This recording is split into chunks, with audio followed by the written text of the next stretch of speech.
एक ऐसा शख्स जिसने अल्लाह को ललकारा और दुनिया में अपने लिए एक नई जन्नत तामीर करवा ली। वो शख्स किस कौम से ताल्लुक रखता था और किस तरह उसने दुनिया में जन्नत बनाने का इरादा किया और अल्लाह ताला की जात को ललकारने जैसा बड़ा गुनाह कर बैठा, ये सब हम आपको इसी वीडियो में बताएंगे। तो वीडियो को आखिर तक जरूर देखें और इसे जरा भी मिस ना करें। एक ऐसी कौम जो अब तक दुनिया की सबसे ताकतवर और अजीम कौम थी, ये कौम थी कौम आद, जिनकी तरफ हजरत हूद अलैहिस्सलाम को नबी बनाकर भेजा गया था। लेकिन इस कौम ने हजरत हूद अलैहिस्सलाम को नबी मानने से इनकार कर दिया था, जिसकी वजह से इस कौम पर अजाब नाजिल किया गया और ये कौम तबाह बर्बाद हो गई। कौम आद इरम नामी बस्ती के रहने वाले थे। ये लोग बहुत ही लंबे कद और ताकत वाले थे। अपनी ताकत और लंबाई की वजह से इन लोगों ने पूरे यमन पर कब्जा कर लिया। उन पर कई बादशाहों ने हुकूमत की और इनमें दो बादशाह ऐसे आए जिनकी बादशाहत काफी अजीम थी। इनमें एक का नाम शदीद और दूसरे का नाम शद्दाद था। ये दोनों भाई थे और अपने जमाने में इन्होंने बेशुमार लश्कर और खजाने जमा किए थे। जब शदीद की मौत हुई तो पूरी हुकूमत शद्दाद को मिल गई। उसने कबीले के तमाम सरदारों को अपना फरमाबरदार बना लिया और इस तरह पूरा जनूबी अरब इसकी मिल्कियत में शामिल हो गया। उसने अपनी हुकूमत को उरूज तक पहुंचा लिया और दूसरे मुल्कों के बादशाह भी उसके फरमाबरदार हो गए। अपनी इसी बादशाहत में वो इस कदर अंधा हो गया कि उसने खुदाई का दावा कर डाला। उस वक्त के आलिम और पैगंबरों के मानने वाले लोगों ने उसे काफी समझाया और उसे अजाब इलाही से डराया, लेकिन वो कहने लगा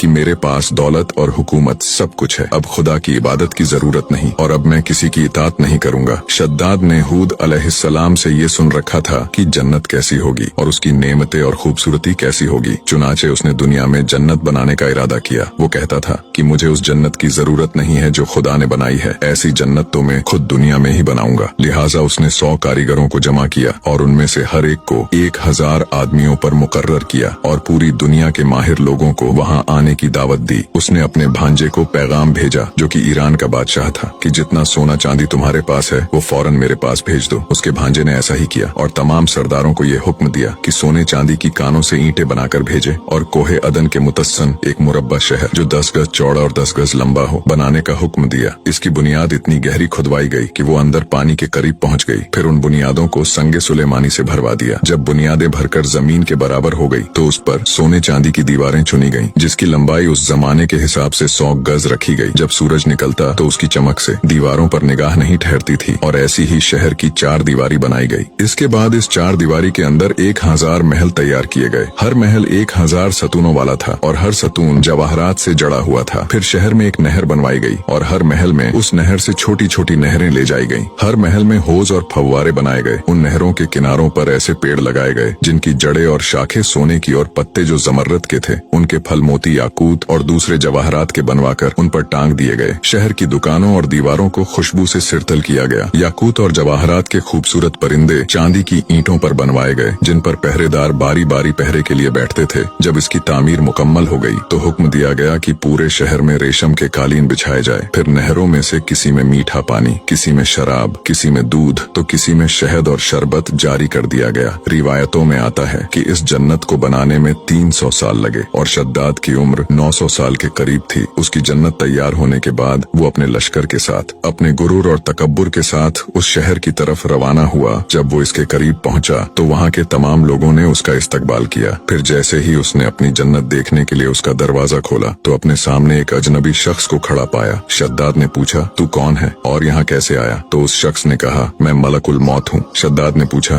क्यों आए हो? उसने कहा, तेरी जान लेने। शद्दाद ने कहा, मुझे इतनी मोहलत दे दो कि मैं अपनी बनाई जन्नत को देख सकूं। मलकुल मौत ने जवाब दिया, मुझे ये हुक्म नहीं है। शद्दाद ने फिर कहा, चलो इतनी ही मोहलत दे दो कि मैं घोड़े पर से उतर आऊं। मलकुल मौत ने कहा, मुझे इसकी भी इजाजत नहीं है। शद्दाद का पैर अभी दरवाजे की चौखट पर ही था कि मलकुल मौत ने उसकी रूह कब्ज कर ली। फिर हजरत जिब्राइल ने एक जोरदार चीख मारी जिसके बाद पूरा शहर अपने आलीशान महलों के साथ जमींदोज हो गया और इसका नामो निशान बाकी न रहा। रिवायतों में आता है कि शद्दाद और उसके लश्कर के हलाक होने के बाद वो शहर भी लोगों की नजरों से ओझल यानी गायब कर दिया गया। इसीलिए कभी भी अपने ऊपर किसी भी चीज का घमंड मत करना। अल्लाह ताला हमें हिदायत अता फरमाए, आमीन। वीडियो को लाइक शेयर करके हमें फॉलो जरूर करें।